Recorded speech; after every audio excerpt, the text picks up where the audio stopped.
Before some of you start commenting, we will be covering other chapters of slavery, so you don't need to comment, what about X? It will be covered in the future. There are few institutions that can claim to have such disturbing global impact as that of the Atlantic slave trade.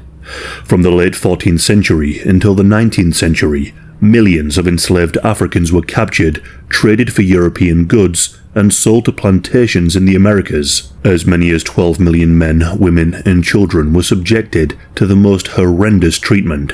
In today's video, we will look at the Atlantic slave trade, the disturbing experiences of those enslaved, and the legacy of this barbaric practice.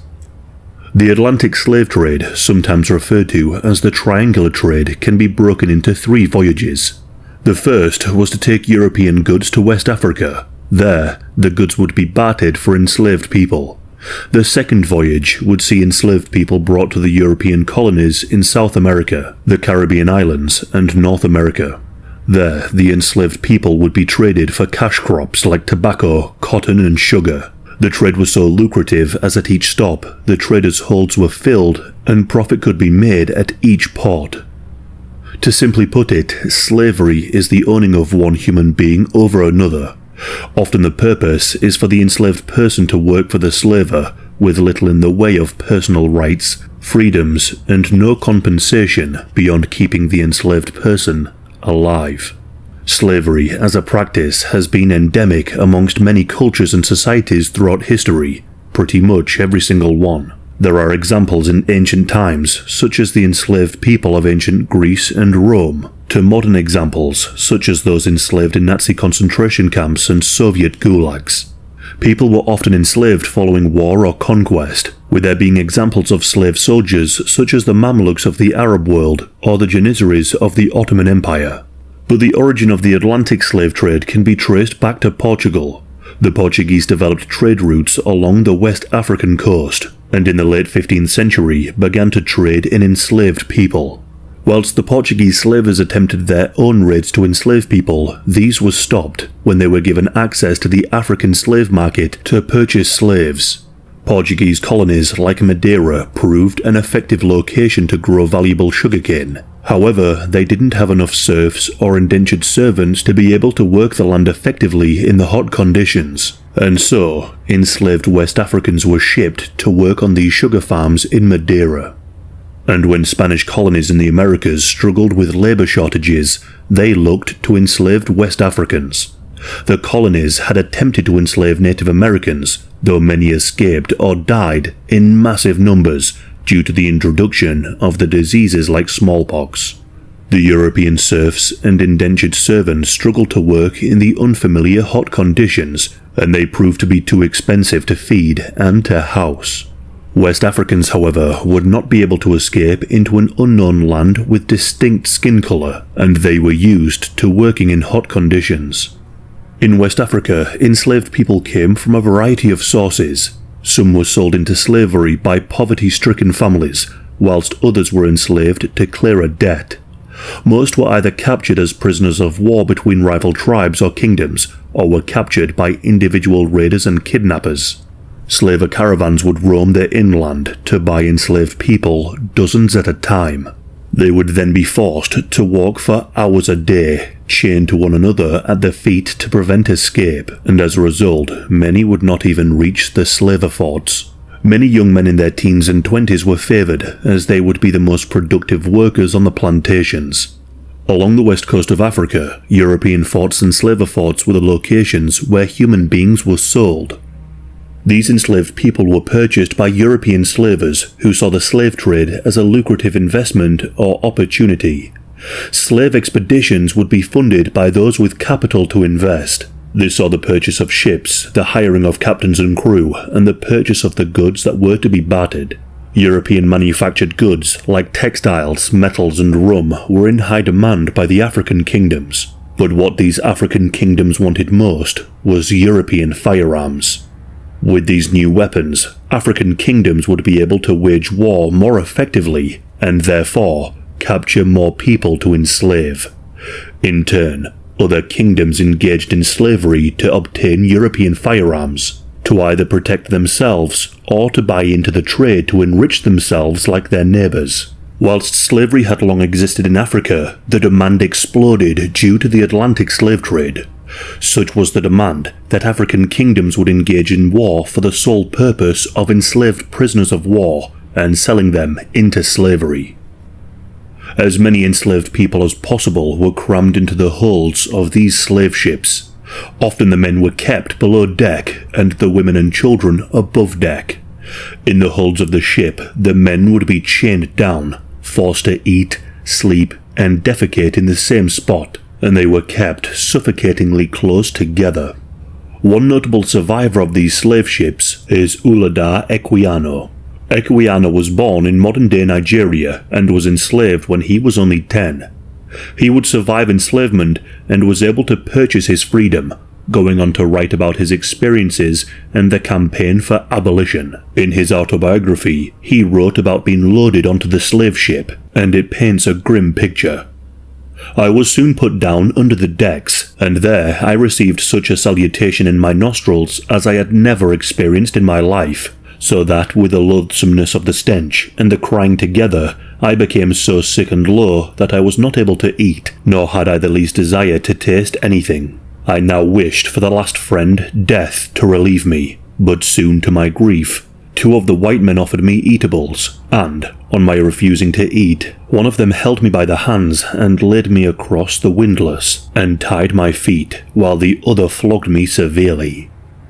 The enslaved people on board had no idea as to their destination. Many had heard of the tales of the white men taking hundreds of people away never to be seen again, leading some to think that those taken had been cannibalized. But some of those aboard did not wish to find out what their fate would be. Some attempted to jump overboard when they were permitted time to exercise on deck. Some attempted to starve themselves rather than being subjected to more indignity. But every enslaved person who died represented a loss of profit. Steps were taken to prevent such acts, including the use of the speculum oris. This device would be enforced into an enslaved person's mouth to wrench it open, allowing for the crew to force-feed those who resisted.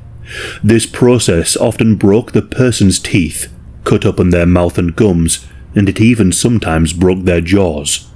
The transport ships were often rife with disease, such as malaria and smallpox, and any person found with disease would be thrown overboard.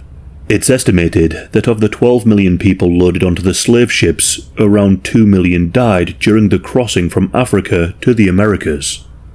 Most of the slave ships were headed for South America to deposit enslaved people to toil in the Spanish and Portuguese colonies. There they worked on plantations, growing the highly desired cash crops, or toiled in the gold and silver mines. Many ended up on the Caribbean islands, toiling on the sugar plantations. Just under 500,000 enslaved Africans were sent to North America, the modern-day United States. Parents and children, husbands and wives would be separated and sent to different locations. Women would often be forced to work as domestic servants, whilst children engaged in work like removing weeds from crops.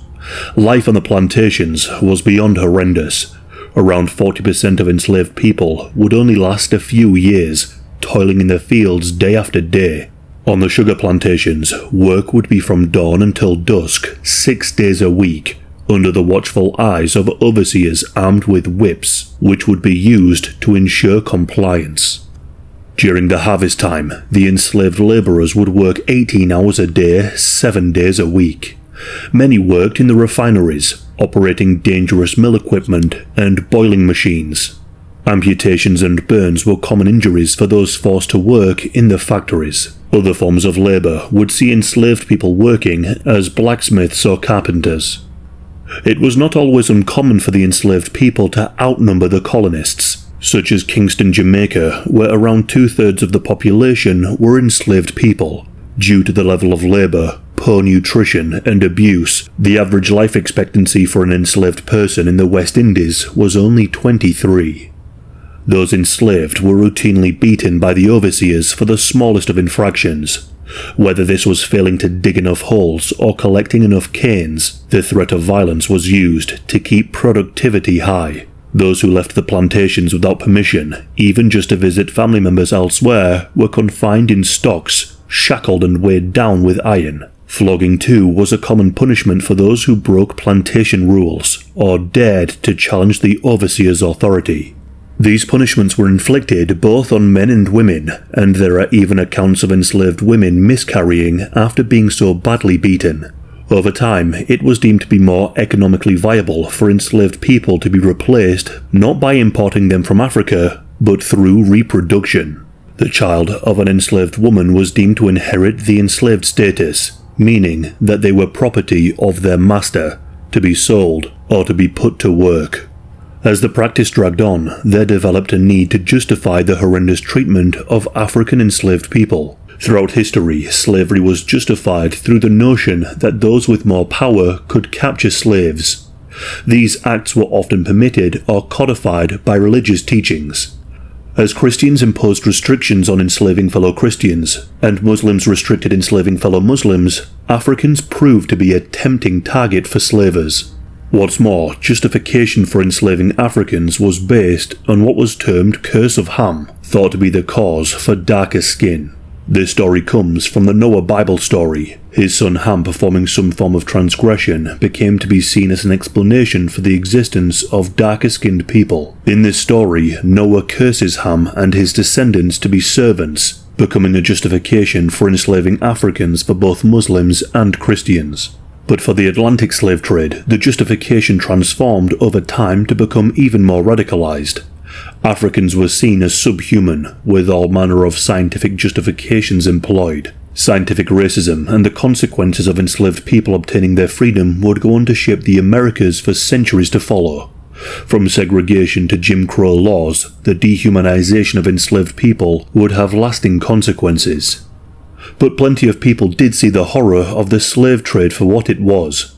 Whilst the rate of the slave trade reached its heights during the 18th century, the push for abolition too was gaining ground. Abolitionists of African, American, and European descent all called for the end of the slave trade. Violent uprisings also began against the unbearable conditions of slavery, notably the Haitian Revolution, which is the only known slave rising that led to the creation of a new state. Some led efforts to resettle Africans back in Africa, as can be seen in the Province of Freedom, the foundation for the colony of Sierra Leone. Accounts written by the likes of Equiano allowed the truth of the horrors of slavery to be understood by those far from the plantations. In Britain, the Quakers, which is a Christian denomination noted for philanthropy, the rejection of war, and chocolate, also led for the push for the abolition of slavery. So too did William Wilberforce, who became the leading figure for abolitionists. In 1807, Great Britain abolished the slave trade, making it illegal throughout the British Empire. So too did others follow suit, with the United States Congress ending the trade in 1808. The British Empire would go on to enforce the ban by seizing slave ships and freeing those aboard. The British Empire also engaged in treaties with African rulers to ensure that the trade was truly destroyed. And in 1833, the British Parliament passed the Emancipation Act, abolishing slavery in the British Empire. Even with these efforts, the trade did sadly continue illegally, as the demand for enslaved labour continued. For example, slavery remained in the United States until 1865, and the trade continued in Brazil until the 1850s. The Atlantic slave trade greatly benefited those taking part in the exploitation of the enslaved people. From the wealth generated by the plantations using enslaved labour, to the African kings growing rich from the trade, to the capital investors funding the expeditions, there was much wealth to be made.